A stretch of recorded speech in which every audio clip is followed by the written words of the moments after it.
So there's a worry out there that Disney might open a theater chain. From my video talking about Epic and Apple, you know I care a lot about antitrust issues, so this one is huge for me. So that's what we're going to talk about today. Well, hey y'all, it's Matt.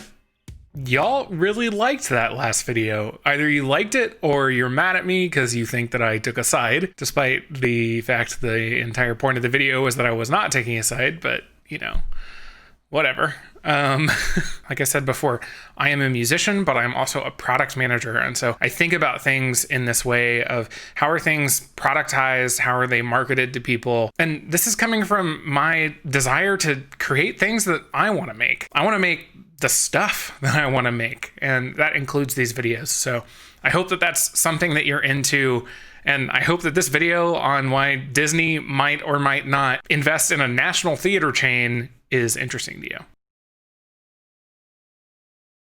So why is everyone panicking about Disney opening theaters? Why is that even a thought in the first place? Well, it's because of the ending of the Paramount Consent Decree, actually called the Paramount Consent Decree of 1948. It was a court ruling that was meant to rein in anti-competitive practices from the big five Hollywood studios in 1948. It did two things. The first was eliminate block booking, which is when a studio goes to a theater and says, sure, you can have our big blockbuster movie, but you have to take the rest of these movies too that are probably less likely to make you money. It also said that these big five studios could not own large national theater chains. The Paramount Consent Decree set the standard for how movie theaters operated in the US basically since then.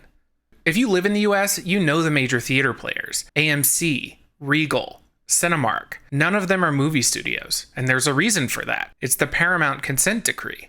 No film studio has owned a national theater chain since.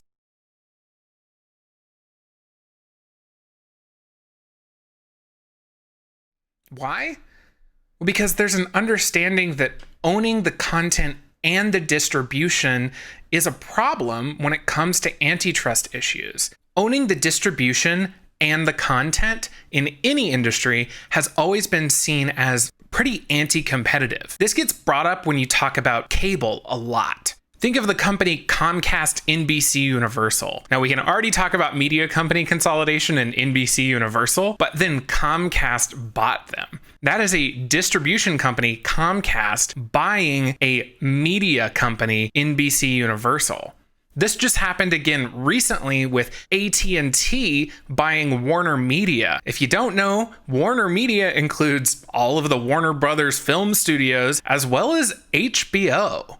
That means that there is an internet provider, a cell provider, and a TV distributor that owns several film production companies, TV production companies, TV channels in HBO, as well as several online TV distribution apps like HBO Max or Go or whatever it's called today. And there's an argument out there that if we don't rein this in, that we'll end up with the only art that's getting made is owned by these large corporations. Now, in 2020, the players are different. Disney was not actually ever covered by the Paramount Consent Decree, at least in the national theater area, but it was playing by the rules, just like everyone else was.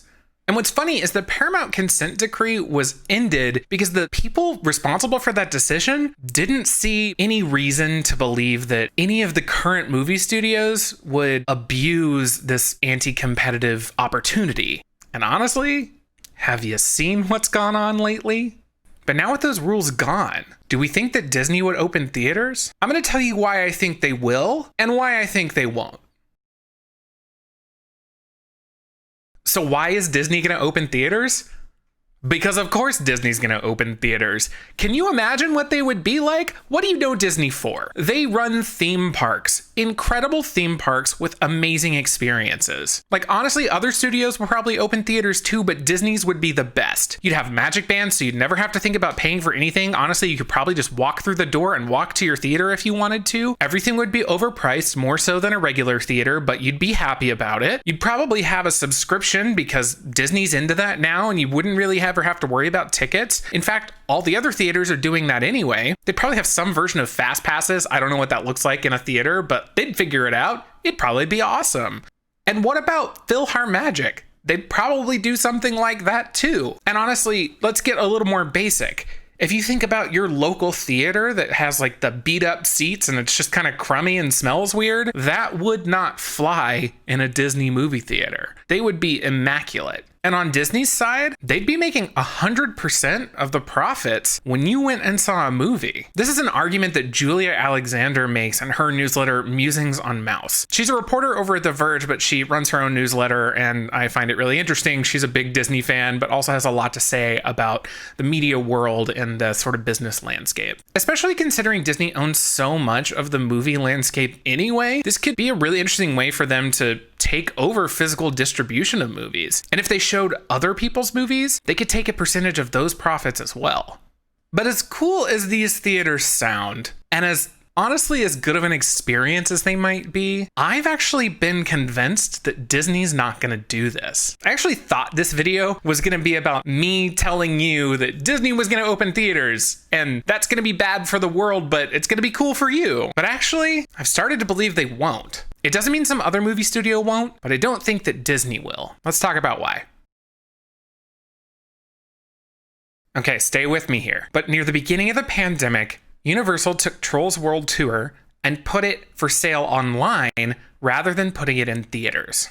They made just under $100 million and saw that as an incredible success. In response, NBC Universal CEO Jeff Shell said that they would be releasing their future movies both in theaters and online at the same time. In response to Jeff Shell, AMC said that they would no longer be carrying NBC Universal's movies at all. That means no Fast 9 in theaters, no Jurassic World Dominion, no Minions sequel, no M. Night Shyamalan movies. Okay, so I think the last couple I'm okay with, but you get my point. Now, neither of these statements were true. Both of them were negotiating tactics. And that's what happened. They negotiated. And they came out of those negotiations with a new agreement. A 17-day theater window. Now, in the media world, a window is an exclusive period of time where your piece of media is on a particular platform. In this case, it's 17 days where a Universal movie is in theaters and not online. And this said, Universal's movies need to be in AMC theaters for 17 days before they can go online. This is not a ton of time. I think the previous window was somewhere around 90 days, I'm not quite sure, but it wasn't 2.5 weeks. And honestly, y'all, this is going to ripple across the industry. This is not going to stick with just Universal and just AMC. This is going to move to other theater companies. This is going to move to other production companies. Cinemark has said they're not playing ball, but I promise you that that is not sticking around. Especially because theaters are reopening, and I think it's going to be a while before people return. That alone is going to hurt theaters a lot. And it's going to hurt movies a lot. The pandemic alone could make it nearly impossible for anything other than blockbusters to do well in a theater. That was already a problem that we'd run into. We knew that movie theaters were going to have a rough time here. And small theaters especially. But even the big players are having trouble. We've seen Disney attempt to replicate this success of Trolls World Tour by moving Mulan onto Disney Plus for a $30 purchase. I think that this and Trolls World Tour show us that movie theaters are not going back to the way that they were. People have gotten so used to being at home and having great televisions and great sound setups and watching things without going to find parking and pay too much money for snacks. I can't imagine that they're going to want to go back to theaters very often. Theaters were already having trouble before this pandemic hit. I think the value proposition of a theater is getting less and less. I love a night at the theater. I love a night at a small theater even. I love going to a bar to talk about a particular deep movie with some friends, but even that's aspirational for me. When I think about the movies that I've seen in the past year or so, before everything, maybe one of them was a small or mid-sized movie. Like 6 of them were owned by Disney, and the rest were still blockbusters. This is only going to make that problem worse. And you see, I think Disney knows that. And here's the thing. They don't need to own physical distribution if they already own the online distribution. If we're not going out to theaters, they already have Disney Plus to distribute their movies and their TV shows right to us at home. They already own the content and the distribution. They are already vertically integrated. The problem already exists. In Julia Alexander's newsletter, she says that Disney is much more likely to use block booking to get their smaller movies into theaters when theaters want, say, the pilot episode of The Falcon and the Winter Soldier, or whatever the next big Marvel title is. I think that that's a fair take. Honestly, I think that block booking will see a comeback. And honestly, I think that at least one major studio is going to make an attempt at running a national theater chain. How it takes off is a question for the future. But Disney could do it if they wanted to. If they did, it would be bad for small and mid-sized movies. If they did, it would be bad for small theaters. You know, the small independent theaters that still exist. But they don't need to for us to recognize that there's an issue. at&t owns HBO Max. Disney owns Disney Plus. Netflix owns Netflix and produces all of its content. And right now, there's a lot of competition in that space. And right now, Netflix is the place where you go when you're an indie.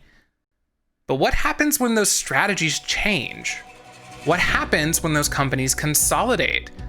Or one of them starts to win? What happens when there's not as much competition? Do we not have that art anymore? And so Disney might not be opening theaters, but the ending of the Paramount Consent Decree is just one more deregulation and one more chance for corporations to own more than they need to. We keep playing with fire, knowing it's a dangerous game. Yeah, we keep playing with fire. Hey y'all, it's Matt. Thanks for watching. If you liked this video, please like it on YouTube, please subscribe, and please share the video with your friends if you thought it was that interesting. I will see y'all next time. Got some black market romance, body with a cold hand, crimes no one gets away with. Some sins you can't atone for, like gold you trade your soul for. Had enough but gotta